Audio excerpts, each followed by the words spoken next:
ইকৰাণী জানকিনাৰ এই শিৱ মন্দিৰৰ প্ৰাংগণত আজি উপস্থিত হৈ বিৰাট আনন্দিত হৈছোঁ আৰু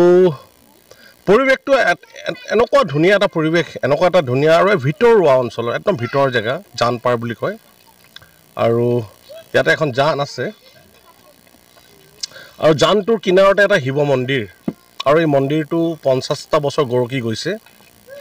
সৰু মন্দিৰ আৰু ইয়াৰ ৰাইজো একদম সৰু ৰাইজ একদম ধুনীয়া ৰাইজ এটা শুদ্ধ মনৰ ৰাইজ ইয়াৰ গোটেইখন সমাজ আৰু আমিও ইয়াতে এই ৰাইজে আমাক নিমন্ত্ৰণ কৰিলে আৰু আমি ইয়াতে আহি এই শিৱ মন্দিৰৰ প্ৰাংগণত সঁচাকৈ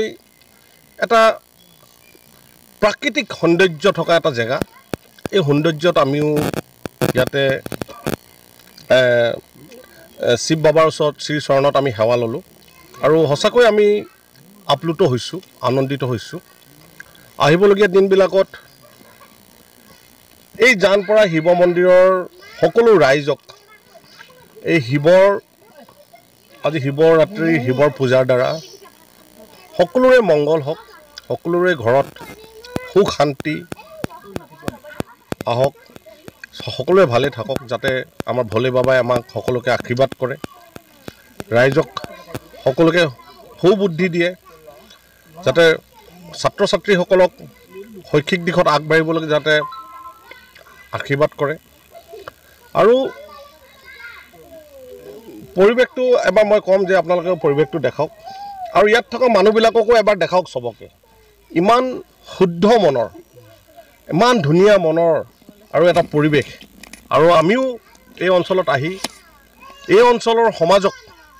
প্ৰতিশ্ৰুতি দিছোঁ যে আহিবলগীয়া দিনবিলাকত আমি আপোনালোকৰ লগত সদায় থাকিম এই সমাজখনৰ লগত থাকিম এই শিৱ মন্দিৰলৈ আকৌ আহিম বাৰে বাৰে আহিম আৰু এই শিৱ মন্দিৰ ভাগো আমি নিজৰ শিৱ মন্দিৰ হিচাপে আমি আৰু আগুৱাই লৈ যাবৰ কাৰণে আমি চেষ্টা কৰিম আহিবলগীয়া দিনবিলাকত হয় টাইম 60 অসমলৈ বহুত ধন্যবাদ আমাৰ ইকৰাণী মন্দিৰত অহাৰ কাৰণে আমাৰ এই মন্দিৰটো 1951 চনতে স্থাপিত হোৱা বৰ্তমান মন্দিৰটো এতিয়ালৈকে এনেকৈয়ে আছে ইয়াৰ কোনো পৰিৱৰ্তন তেনেকৈ দেখিবলৈ পোৱা নাই আমাৰ আজু ককাহঁতে কোৱা মতে এই মন্দিৰটো প্ৰথমতে বহুত পুৰণা আছিলে আৰু এই গছ পিপল গছটো ইমান সৰু আছিলে এতিয়া ডাঙৰ হৈ গ'ল আৰু যথেষ্টখিনি মানে দৰ্শক ইয়াত এতিয়া ভক্তসকল সমাগম বেছি হৈছে আৰু অহাৰ কাৰণে ভালে পাইছোঁ আৰু বিশেষকৈ কিনো ক'ম মই এইবছৰ ধৰি কেইবাবছৰ প্ৰেচিডেণ্ট কৰি আছোঁ তাৰ আগতে যিজন প্ৰেচিডেণ্ট আছিলে তেওঁ আজি ইয়াত উপস্থিত নাই নমস্কাৰ মই টাইম অসম নিউজলৈ বহুত বহুত ধন্যবাদ তেখেতসকলে ইয়ালৈ আহিলে এই পুৰণি শিৱ মন্দিৰত মইতো চুঙাজানৰ হয় মই এনেই ইয়াত আহিছোঁ পূজাৰীৰ লগত লৈ তেখেতক সহায় সহযোগ কৰিবলৈ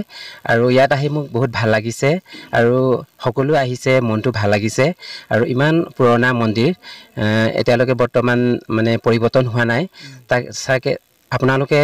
এই সহায় সহযোগ কৰি এই মন্দিৰটোত চাগে আৰু উন্নতি পথলৈ আগবাঢ়ে তালৈ অশেষ ধন্যবাদ আপোনালোকৰো আশা থাকিল আৰু বিশেষ আৰু নকওঁ ইয়াকে কৈ মোৰ এই চমু বক্তব্য সামৰিছোঁ ধন্যবাদ